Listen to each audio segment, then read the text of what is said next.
Go on to the next page.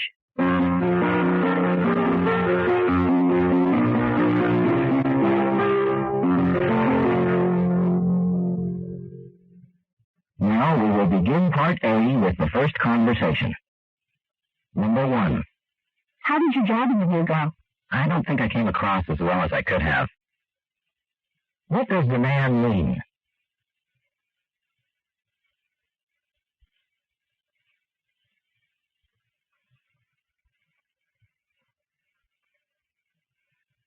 Number 2. Care for any of these cookies? My roommate made them. Don't mind if I do. What will the man probably do?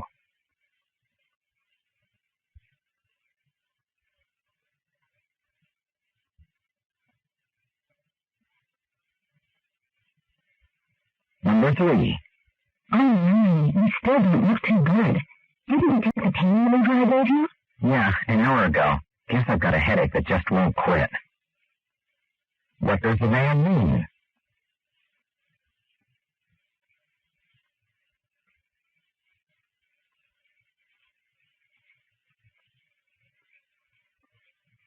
Number 4.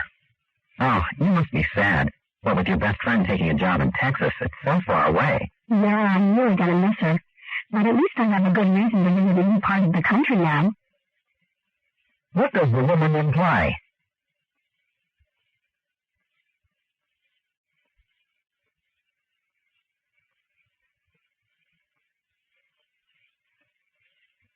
Number 5. My fingers are sticky from that candy bar. Do you mind if I use the restroom to wash up before we leave? Sure, I'll be over at the bus stop. What will the speakers probably do next?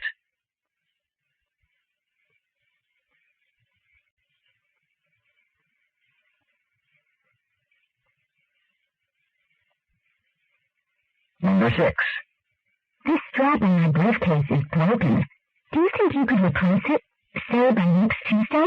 Let's see. Oh, sure, that won't be a problem. It won't even take that long. What does the man mean?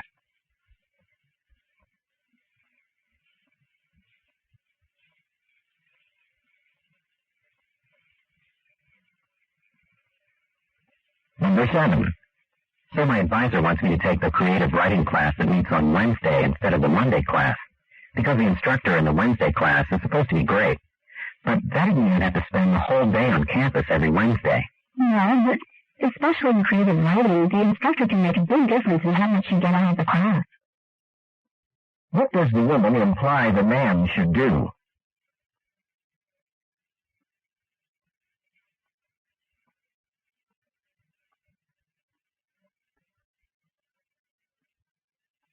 Number 8. Have you finalized your plans for spring break yet?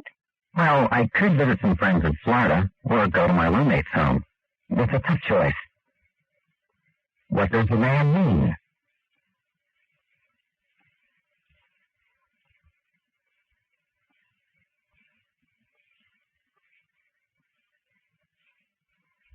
Number 9. This is such a great time to buy new clothes. So many stores are having sales now, and the price reductions are pretty substantial. Yeah, it's just what I've been waiting for. There are so many things I need. What does the man imply?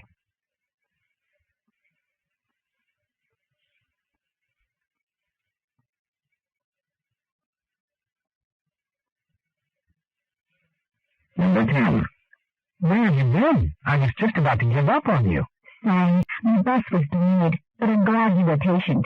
It would have been hard for us to find another time to meet this week. What does the woman mean?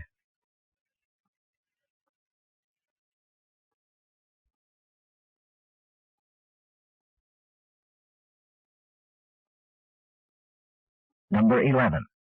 It's so cold and windy out there. This would be a good afternoon for a chess match. Yeah, I'd love to. The trouble is, I'm afraid I never figured out the rules. What can be inferred about the woman?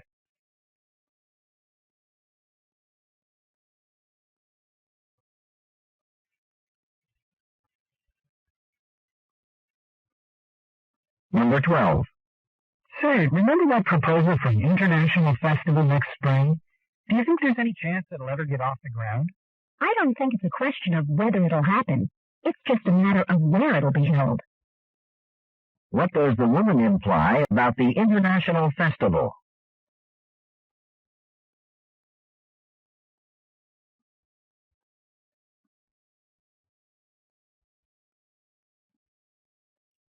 Number 13.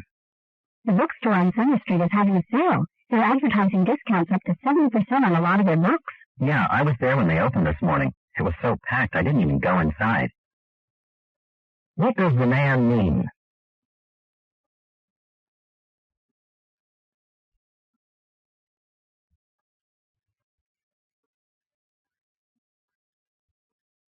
Number 14.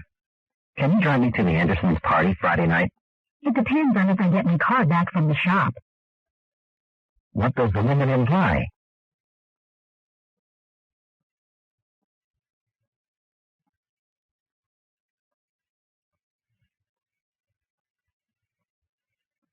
Number 15. I've been washing my clothes at the same laundromat you use, the one near the dorms. But I can't stand it that their prices keep going up. I think I might start going to that one over on 2nd Avenue. Well, the one on 2nd might be cheaper, but for me, the convenience of having a laundromat so close to where I live is worth the extra $1 or $2. What does the woman mean?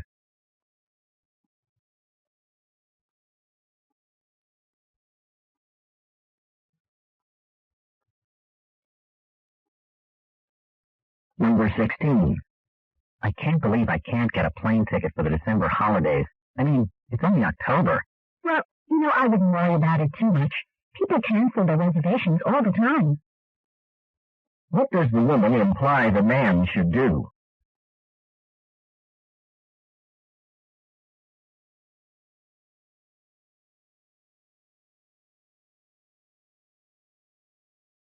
Number 17. A bunch of us are going out for pizza. Count me out, but have a good time. What does the man mean?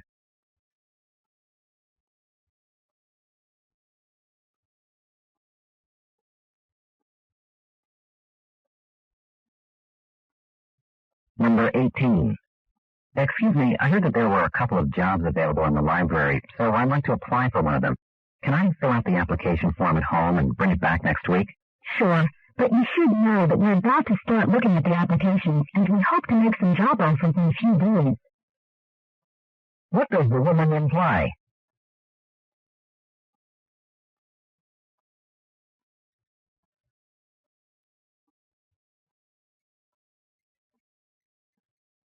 Number 19.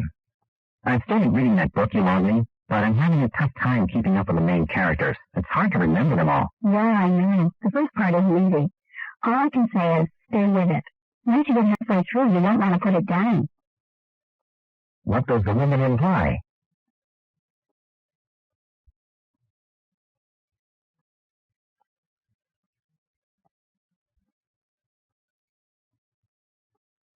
Number 20. I'm afraid this is the only room in the hotel we have free at this time, sir. I'm not expecting you. Oh, Dee. I guess I'll take what I can get. Next time I'll be sure to call in advance and make a reservation. What can be inferred about the man?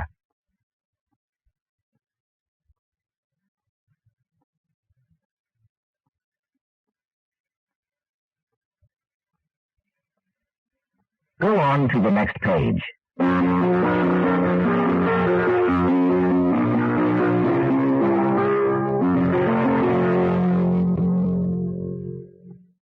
Number 21. I heard you were thinking about applying for a job as a camp counselor. Yeah. Listen, you don't know that place where you worked last summer? What does the woman ask the man?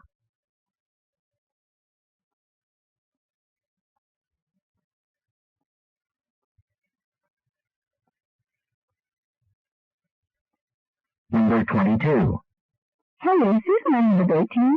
She's wearing a purple shirt today. Doesn't anyone on the team wear a purple shirt on days when they're having a debate? I guess, but other people sometimes wear purple-colored shirts too, you know. What does the man mean?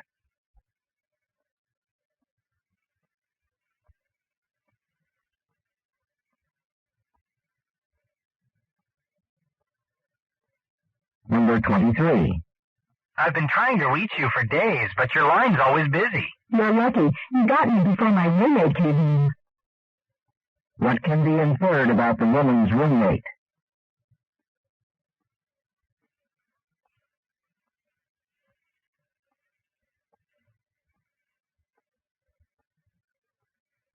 Number 24. It's not fun being around Debbie and Mike these days. All they do is quarrel. I noticed it too. I wish they would keep their squabbles to themselves. What does the woman want Debbie and Mike to do?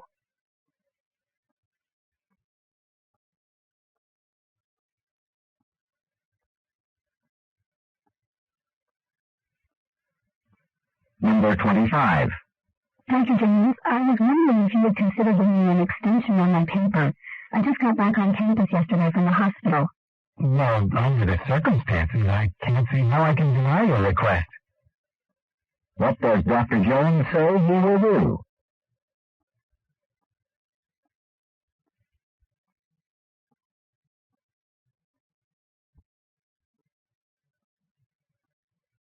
Number 26. I know it's only a piece of clothing, but something about wearing a white lab coat makes me feel really, professional. Yeah, but I think the department should be paying for them, not us. What does the man say about lab coats?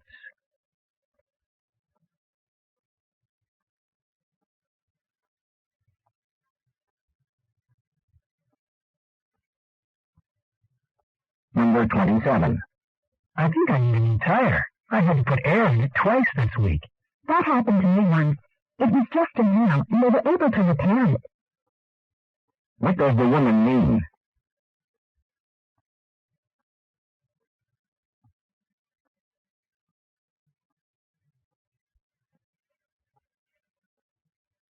Number 28.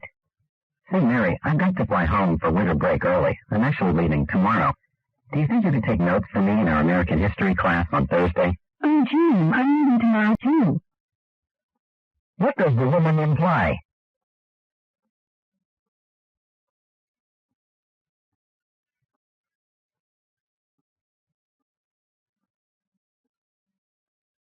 Number 29.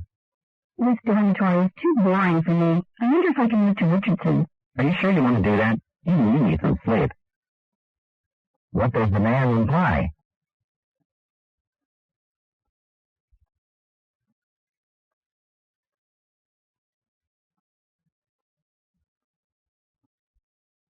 Number 30. I'm going to see the sculpture exhibition at the University Museum next Monday. Oh, you mean they decided to vote it over? What had the man assumed about the exhibition?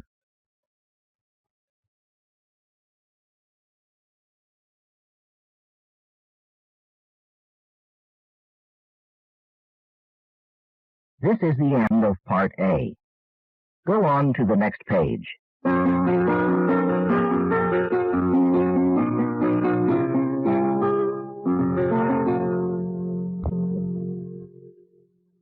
Now we will begin Part B with the first conversation. Questions 31 through 35. Listen to a conversation between a geology professor and a student. They are discussing a reading assignment about the ocean floor. Dr. Smith, I need to ask you about something in Chapter 12. Well, it talks about erosion and the deposit of sediment on the deep-sea floor. But I'm confused, because, well, for that to happen, there'd have to be some kind of force down there moving the mud or sand or whatever, right? But I thought there weren't any waves or currents that deep in the ocean. That's not exactly correct. It's true that deep down on the ocean floor we won't have the same kinds of currents we find in shallower parts, but we do find what we call turbidity currents. This wasn't in the book, but the term came up in class. Do you remember what it means? Turbidity currents? Oh, yeah. Isn't that when sediment like sand or mud gets stirred up and mixes with water? And then this mixture kind of flows through the water around it, right? Good. But I thought that only happened in rivers. Well, yes, this does occur in rivers, but we see turbidity currents deep in the ocean as well. Then how do they get started there? Earthquakes, mostly. When an earthquake occurs underwater, it throws up tremendous amounts of mud or sand that becomes suspended in a layer of water near the bottom of the ocean. This layer is so much denser and heavier than other ocean water that it flows right down the slopes of the ocean floor and gains more and more speed as it moves along. Then it's just like the wind blowing across a desert, picking up sand from one place and moving it along and finally dropping it somewhere else. Number 31. What is the main topic of the discussion?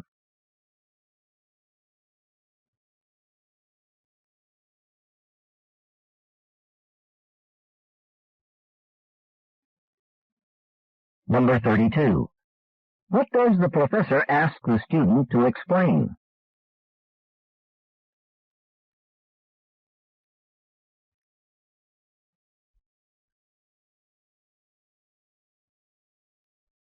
Number 33. How is a turbidity current different from the water around it?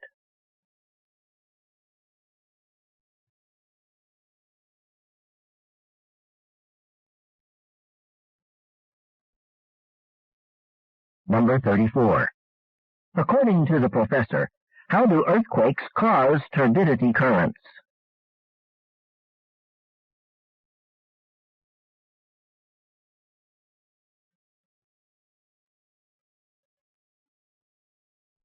Number 35. Why does the professor mention desert winds?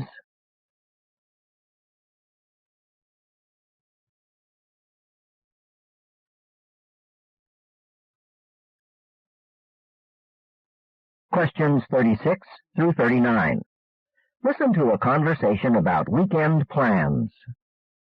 Hey, Neil, now that midterms are over, a bunch of us are getting away for the weekend to go canoeing. Want to come along? Well, it'd be great to get away, but I've never done it before. None of the others have either, except for me. I went once last fall. But there'll be an instructor in each canoe the first day. I don't know. Oh, come on. This is our last chance to take a break before finals. The scenery's beautiful. And if it gets too hot, we can dive in whenever we feel like it. The river's really calm this time of year. No rapids to deal with. Well, that's a relief. What would I have to bring? Let's see. Tom's bringing food for the Friday night cookout for everyone. The people who run the trip have tents set up, and they supply food and drinks for all day Saturday. On the way back Sunday morning, we'll stop somewhere for breakfast. So you just have to bring a bathing suit and a sleeping bag. Well, I do love camping and sleeping out. Where is this place? Well, it's about an hour and a half to the place where we meet the trip leaders. We leave our car there, and they drive us in the canoes upriver to the place where we start canoeing. And who's driving to the meeting place? Well, I was hoping we could take your car. Mine's in the shop again. Oh, I see. It's not me you want. It's my car. Don't be silly. So what do you say? Oh, why not? Great. I'll give you a call after I find out when everyone wants to leave on Friday. Number 36. What is the main reason the woman calls the man?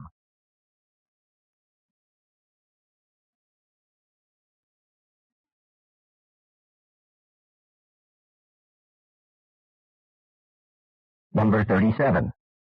What is one thing the man has to bring?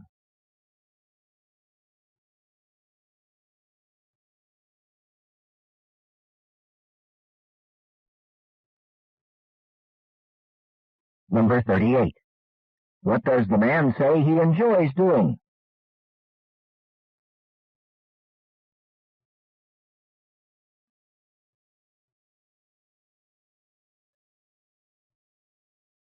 Number 39. Why does the woman need to talk to the man again?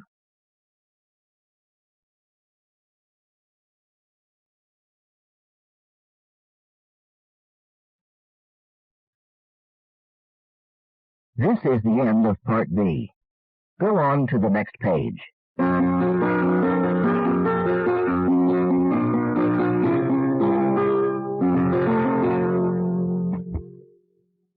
Now we will begin Part C with the first talk. Questions 40 through 42. Listen to part of a talk in a business class. In the 18th century, French economists protested the excessive regulation of business by the government. Their motto was laissez-faire. Laissez-faire means let the people do as they choose. In the economic sense, this meant that while the government should be responsible for things like maintaining peace and protecting property rights, it should not interfere with private business. It shouldn't create regulations that might hinder business growth, nor should it be responsible for providing subsidies to help. In other words, governments should take a hands-off approach to business. For a while, in the United States, laissez-faire was a popular doctrine, but things quickly changed. After the Civil War, politicians rarely opposed the government's generous support of business owners. They were only too glad to support government land grants and loans to railroad owners, for example. Their regulations kept tariffs high, and that helped protect American industrialists against foreign competition. Ironically, in the late 19th century, a lot of people believed that the laissez-faire policy was responsible for the country's industrial growth. It was generally assumed that because business owners didn't have a lot of external restrictions placed on them by the government, they could pursue their own interests, and this was what made them so successful. But in fact, many of these individuals would not have been able to meet their objectives if not for government support. Number 40. What is the talk mainly about?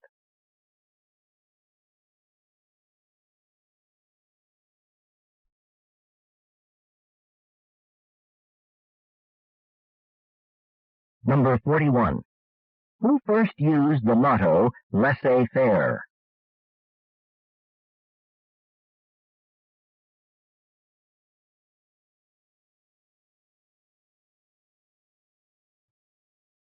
Number 42. What is the principal idea of the laissez-faire policy?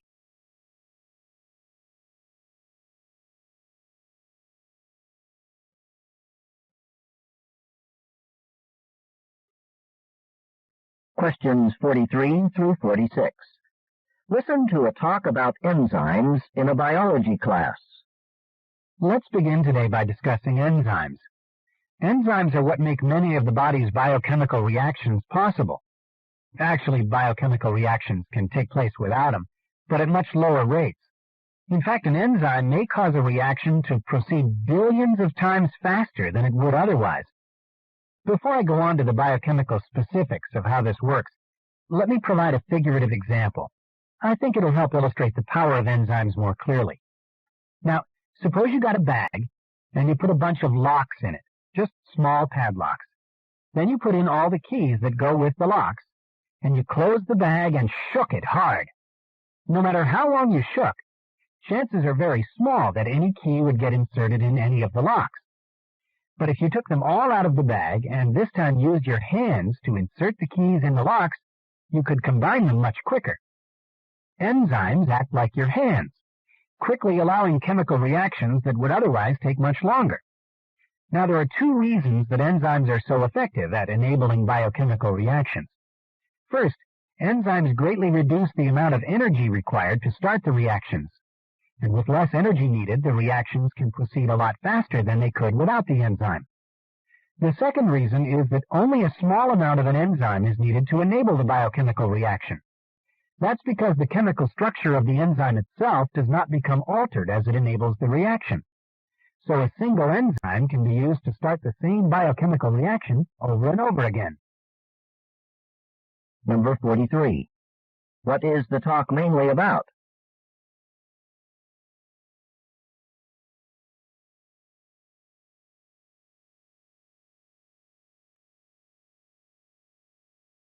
Number 44. What point does the professor make about an enzyme when it is involved in a biochemical reaction?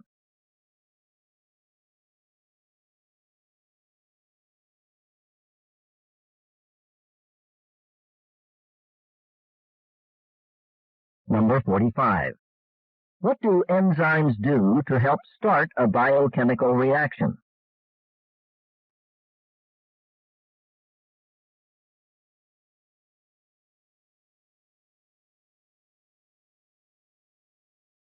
Number 46. Why does the professor talk about locks and keys?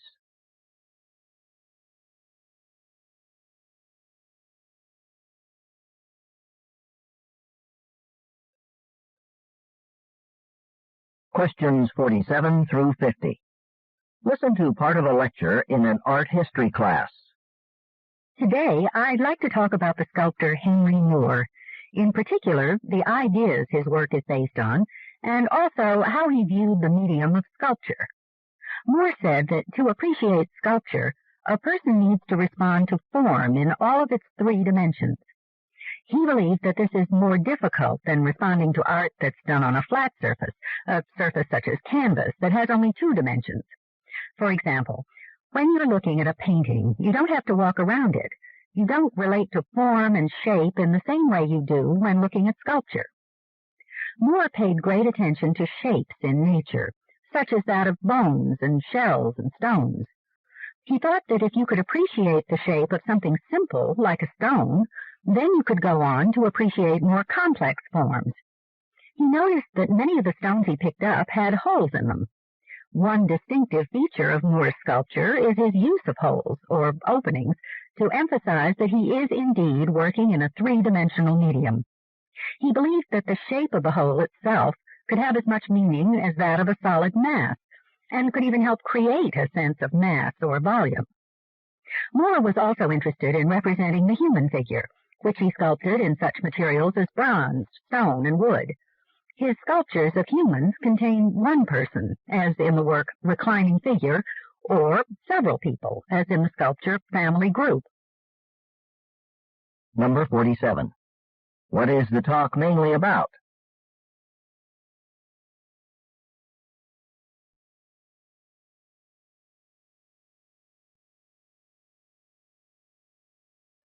Number 48. According to Henry Moore, why is sculpture more difficult to appreciate than other forms of art?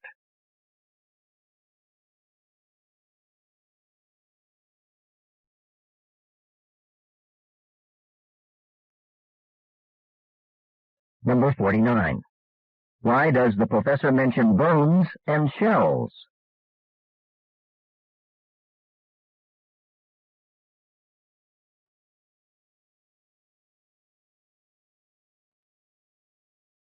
Number 50. What is one well-known feature of Henry Moore's sculptures?